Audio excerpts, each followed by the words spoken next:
आज मी तुम्हाला मिरची आणि कांद्याची भजी बनवून दाखवणार आहे। त्यासाठी बघा वाडगं घेतलेलं आहे। मिरची दाखवते कोणते, अशा आकाराची मोठी मिरची घेतलेली आहे। ह्याला स्वच्छ धुवून मी कापून घेतलेले, 4 मिरच्या घेतलेल्या आहेत। अशा पद्धतीत मी कापून घेतलेले, छोट्या मोठ्या असतात ह्या मिरच्या अशा पद्धती। ह्याच्यापेक्षा पण थोडीशी जरा मोठी पण असते। ही मिरची तिखट नसते बिलकुल।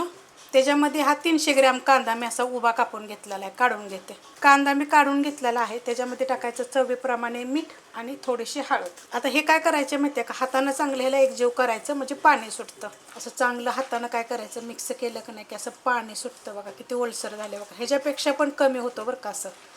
त्याच्यामध्ये पाणी बिनी काही वापरायची गरज पडत नाही। जेवढं तुम्ही हाताने असं चांगलं मिक्स करायला का नाही, पण मीठ टाकूनच करायचं। मी तर हळद पण टाकलेली आहे, पण तुम्ही मीठ टाकून करा। खूप जणांच्या अशा कमेंट असतात की हळद आणि आपण सोडा टाकल्यानंतर भजी लाल होतात। तर पहिलं असे करायचं, कधी पण कोणती पण भजी करताना मीठ टाकून पहिलं कालवायचं आणि नंतर मग बाकीचं करायचं। ह्यात टाकणार आहे छोटा अर्धा चमचा ओवा, हातावर चोळून घेतलेला वाटीमध्ये ठेवला होता मी। आता ह्यात तिखट काही नाही आहे, तर अर्धा चमचा मी मिरची पावडर टाकणार आहे। नुसत्या मिठाची पण ही छान होतात, तुम्ही नुसत्या मिठाची पण करू शकता। दरदरे धने आहेत छोटा 1 चमचा, कोथिंबीर एकदम मी थोडासा हिंग टाकणार आहे, नाही टाकला तरी पण चालेल, मी थोडासा टाकणार आहे। 1 वाटी बघा दाबून भरून असं बेसन पीठ घेतलेलं आहे। 2 चमचे तांदळाचं पीठ, कमी जास्त करू शकता। तांदळाचं पीठ थोडं कमी टाकलं तरी चालेल, तुम्हाला आवडत नसेल तर नुसतं बेसन पीठ टाकलं तरी चालेल। मिक्स करायचं। पाण्याचा वापर बघा थोडा सुद्धा केलेला नाही, एवढं असं होतं बघा अशा पद्धतीमध्ये। तेवढं जेवढं पीठ दाखवले ना तेवढंच पीठ। तांदळाचं पीठ जर तुम्ही नाही वापरलं तर मग तुम्ही 2-2.5 चमचे ह्याच्यामध्ये अजून बेसन पीठ टाकू शकता, तेवढ्या साहित्यासाठी। जास्त जर तुम्ही असं ही केलं ना तर तुम्हाला मग तेवढंच 1 वाटीभर सुद्धा पीठ पुष्कळ होईल। आता आपण बनवायला घेऊया। तेल ठेवले गरम करायला, तेल चांगलं गरम झालेलं आहे। आता अशा पद्धतीत पकडायचे आणि असे सोडायचे। मीडियम गॅस आहे, जेवढे कढईमध्ये बसतात ना तेवढीच करायची, सोडायची।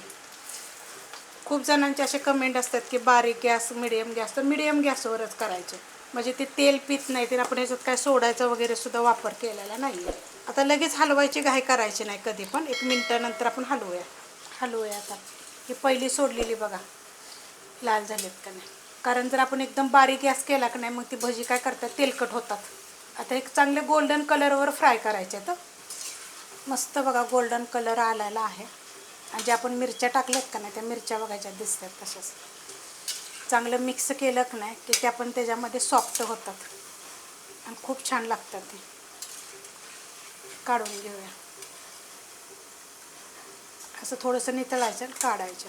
आता हे मी थोड्या मोठ्या मोठ्याच केलेल्या आहेत, थोड्या बारीक केल्या तर चालतात, बिलकुल तेलकट वगैरे होत नाहीत बघा, किती मस्त झालेले आहेत। अशा पद्धतीत राहिलेले मी अशा पद्धतीत करून घेते। रेसिपी कशी वाटली मला जरा कमेंट करून सांगा। रेसिपी आवडली तर लाईक करा, सबस्क्राईब करा, कमेंट करा आणि शेअर बी करा।